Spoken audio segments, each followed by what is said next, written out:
Hello guys, എല്ലാവർക്കും പുതിയൊരു വീഡിയോയിലേക്ക് സ്വാഗതം. ഇന്ന് ഞാൻ കഞ്ഞിപ്പുരയിലാണ് ഉള്ളത്. ഇത് ഞങ്ങളവിടുത്തെ കഞ്ഞിപ്പുരയാണ്. ഇവിടെ നിന്നാണ് കൊട്ടിയൂരേക്ക് പോകുന്ന ഇളന്നിക്കാർ ആദ്യം തന്നെ ഇവിടെ നിന്നാണ് വ്രതമൊക്കെ എടുത്ത് കുളിച്ചിട്ടൊക്കെ പോകുന്നത് കേട്ടോ. അത് നിങ്ങൾക്ക് ഈ വീഡിയോ കാണുമ്പോൾ മനസ്സിലാവും.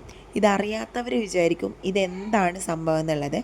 ആലപ്പുഴയിലെ അധികം ആൾക്കാർക്ക് ഇതറിയില്ല എന്നെനിക്ക് മനസ്സിലായി.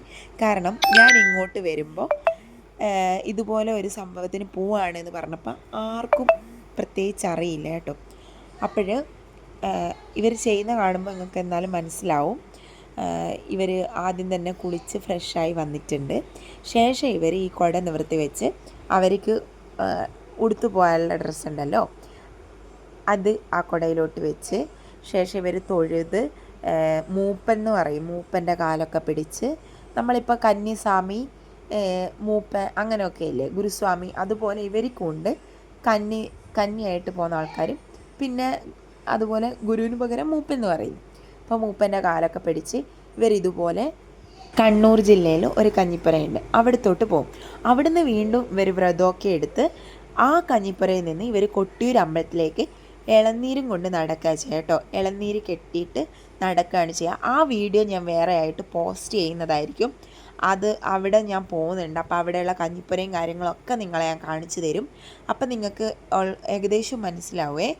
അപ്പോൾ ഇവിടുത്തെ വ്രതവും കാര്യങ്ങളൊക്കെ കഴിഞ്ഞ് ഇവർ നേരെ മണത്തന പോവാണ്. മണത്തനയാണ് ഇവർക്ക് കഞ്ഞിപ്പുരയുള്ളത് കേട്ടോ.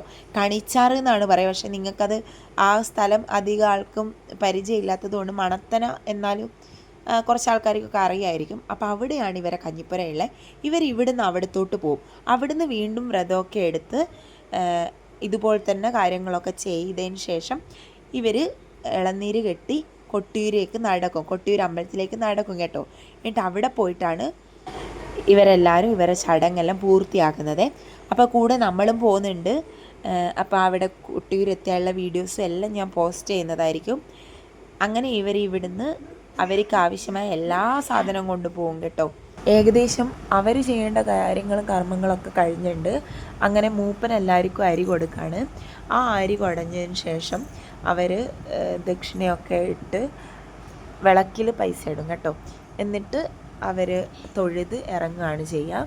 അങ്ങനെ അവർ പ്രാർത്ഥിച്ച് വിളക്കിൽ നാണയം ഇടാൻ പോകുന്നതാണ് കേട്ടോ കാണുന്നത്. ഏറ്റവും ലാസ്റ്റ് നിൽക്കുന്നത് എൻ്റെ അച്ഛനാണ് കേട്ടോ. ഇവരുടെ പ്രധാന ഭക്ഷണം കഞ്ഞിയും ചക്കപ്പുഴുക്കൊക്കെയാണ് കേട്ടോ. പിന്നെ ഇവർക്ക് നേർച്ച കിട്ടും പോലെ അവർ പായസവും കാര്യങ്ങളൊക്കെ ഉണ്ടാക്കും. അപ്പോൾ അതിന് വേണ്ട പാത്രങ്ങളും ഇവർക്ക് കഴിക്കാനുള്ള പാത്രങ്ങൾ, ഗ്യാസ് അങ്ങനെയുള്ളതൊക്കെ ഇവർ കൊണ്ടുപോകുന്നുണ്ട്. ശേഷം ഈ പ്രാവശ്യം പോയാൽ അവരവരുടെ കഞ്ഞിപ്പുരയിൽ വെക്കും കേട്ടോ. അത് സ്വന്തം കഞ്ഞിപ്പുരയാണ്, എല്ലാവരും കൂടെ വാങ്ങിയതാണ്. അങ്ങനെ ഇവരങ്ങോട്ട് പോകാൻ തുടങ്ങുന്നതാണ് നിങ്ങൾ ഈ കാണുന്നത്. 3 ജീപ്പിലായിട്ടും 2 കാറിലൊക്കെ ആയിട്ടാണ് ഇവർ പോയത്. ഇവരവിടെയുള്ള കഞ്ഞിപ്പുരയിൽ നിന്ന് പോവുക, നടന്നിട്ട് കേട്ടോ കൊട്ടൂർ പോവുക. അതവരുടെ ഒരു നേർച്ചയപ്പെടുന്ന ഒരു സംഭവം തന്നെയാണ് നടന്ന് പോവുക എന്നുള്ളത്. വണ്ടിക്കൊന്നും ഇളനീർക്കാർക്ക് പോകാൻ പറ്റില്ല കേട്ടോ. അങ്ങനെ അവർക്ക് വേണ്ട സാധനമൊക്കെ അവർ അടുക്കി പെറുക്കി വെച്ചിട്ടുണ്ട്. അങ്ങനെ പോകാൻ വേണ്ടി നോക്കുകയാണ്. ചേട്ടനും അമ്മയും ഒക്കെ അച്ഛനോട് പോയിട്ട് ബായിയൊക്കെ പറയാണ് കേട്ടോ. അച്ഛൻ ആ ജീപ്പിലാണ് കയറിയത്. അങ്ങനെ അവർ ഇവിടുന്ന് അങ്ങോട്ട് പോവാണ്. ലിയമോള് കരച്ചില കേട്ടോ. അപ്പോൾ ഇപ്പം വണ്ടി കയറിയ ഉടനെ തന്നെ കരയാൻ തുടങ്ങിയിട്ടുണ്ട്. ടാറ്റയൊക്കെ പറയുന്ന കണ്ടോ നിങ്ങൾ ലിയമോള്. അവൾക്ക് സങ്കടമുണ്ട് പോകുന്നതിൽ. എങ്ങോട്ട് പോകാമെന്നറിയില്ല. അവളെല്ലേലും അങ്ങനെയാണ്, അറിയുന്ന ആൾക്കാരെങ്ങോട്ടേയും പോകുന്നുണ്ടെങ്കിൽ അവൾക്കും കൂടെ പോയാൽ മതി, എവിടെയാണെന്നൊന്നും അവൾക്കറിയണ്ട. അപ്പോൾ ഇന്നേക്ക് ഇത്രയേ ഉള്ളൂ. ഞാൻ കൊട്ടിയൂർ പോകുന്ന വ്ളോഗും അവിടെ കഞ്ഞിപ്പുരയിൽ പോകുന്ന വ്ളോഗും എല്ലാം ഞാൻ അപ്ലോഡ് ചെയ്യുന്നതായിരിക്കും. സോ ആദ്യമായിട്ട് ചാനൽ കാണുന്നവർ ചാനൽ സബ്സ്ക്രൈബ് ചെയ്ത് സപ്പോർട്ട് ചെയ്യാൻ മറക്കരുത്. Okay, by.